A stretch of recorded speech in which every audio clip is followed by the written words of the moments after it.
Teman-teman perlu tahu nih, bimbingan konseling ya, siapa yang berhak menyelenggarakan dan melaksanakan itu.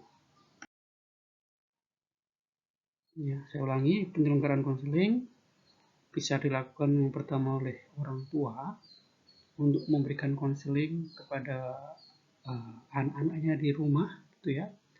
Dan guru bisa menjadi penyelenggara konseling di sekolahan, dan tentunya teman sebaya, ya, teman sebaya juga bisa menjadi penyelenggara konseling.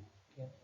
Sedangkan untuk bimbingan itu biasanya orang yang powernya lebih kuat, antara orang tua, guru, kemudian ataupun atasannya dari para pekerja itu, ya, itu yang disebut dengan bimbingan. Mengapa seseorang kok harus di konseling gitu ya? Tentunya yang pertama karena dia memiliki masalah, ya. Karena dia memiliki masalah, perlu kita bimbing, perlu kita konselingi supaya bisa menguraikan masalahnya dan bisa sejahtera. Ya. Yang pertama itu.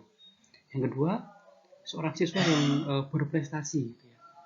Ketika tidak kita berikan bimbingan dan konseling juga, maka bisa jadi prestasinya tidak akan bertahan lama.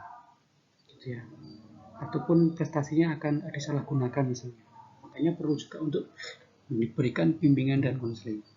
Serta untuk siswa yang biasa-biasa saja gitu ya, itu juga perlu kita gali, kita bimbing, kita konseling ada masalah apa, ada kendala apa, kok tidak mencolok gitu ya, tidak bodoh, tidak pintar, tidak nakal, tapi juga tidak baik gitu ya. Nah, itu ada apa? Itu juga perlu ditelisik lebih lanjut lah.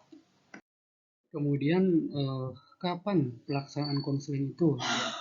Kapan waktu yang tepat untuk melaksanakan konseling? Ya. Pelaksanaan konseling bisa dilakukan kapan saja selagi ada kedua belah pihak, gitu ya.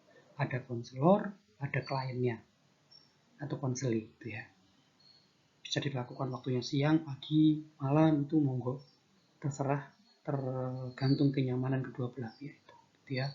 Yang penting ketika melaksanakan konseling itu ada suatu masalah ataupun hal yang perlu untuk diuraikan, untuk didampingi, untuk diselesaikan dan sebagainya.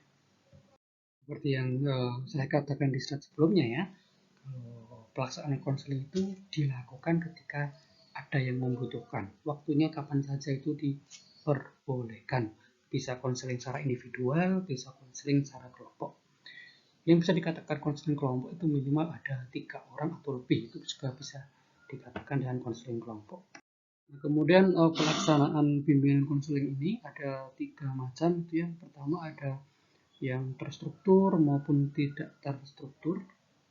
Ya, artinya apakah ada guideline yang jelas untuk melakukan bimbingan konseling ini gitu ya, atau tidak ada gitu. Kemudian ada terencana dan tidak terencana gitu ya. Bisa saja konseling itu sudah direncanakan beberapa hari sebelumnya karena masalahnya sudah lama, tapi juga bisa jadi bimbingan konseling itu dilakukan seketika karena pada waktu itu ketika momen itu kok ada yang perlu didampingi misalnya, ya udah langsung saja diberikan bimbingan dan konseling, itu tidak masalah. Kemudian model konseling ya, model konseling itu bisa tatap muka, artinya bisa bertemu secara langsung antara konselor dan kliennya gitu ya. Juga bisa melalui sambungan video call, chatting, telepon gitu ya, atau menggunakan surel atau email dan sebagainya, itu juga bisa dilakukan. Dewasa ini banyak aplikasi-aplikasi berbayar yang sudah menyelenggarakan konseling secara online tersebut gitu ya. Bisa chatting, bisa telepon, bisa video call seperti Halodoc gitu ya. Halodoc juga ada psikolognya di situ, Halodoc dan sebagainya, dan bahkan beberapa lembaga maupun biro psikologi juga sudah mulai menerapkan itu ya, bimbingan konseling secara online. Kemudian yang ketiga, model konselingnya bisa menggunakan alat bantu. Alat bantunya bisa berupa alat psikoedukasi gitu ya, bisa berupa token ekonomi gitu ya, bisa berupa hal yang lainnya yang bisa mendukung itu gitu ya. Dan juga model konseling ini juga bisa melalui yang namanya perantara atau orang lain. Jadi si A mau konseling ke si C tapi ngomongnya ke si B. Nanti si B menyampaikan ke si C.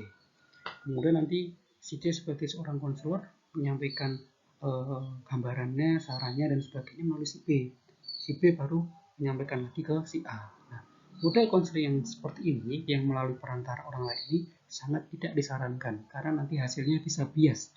Apa yang disampaikan klien ke konselor itu bisa jadi sudah dimanipulatif oleh orang ketiga itu jadi sangat tidak disarankan. Jadi begitu teman-teman untuk materi perkuliahan pada hari ini. Lebih lanjut akan lebih kita bahas lagi, lebih intens lagi minggu depan secara pertemuan tatap muka insya Allah. Oke, terima kasih teman-teman. Assalamualaikum warahmatullahi wabarakatuh.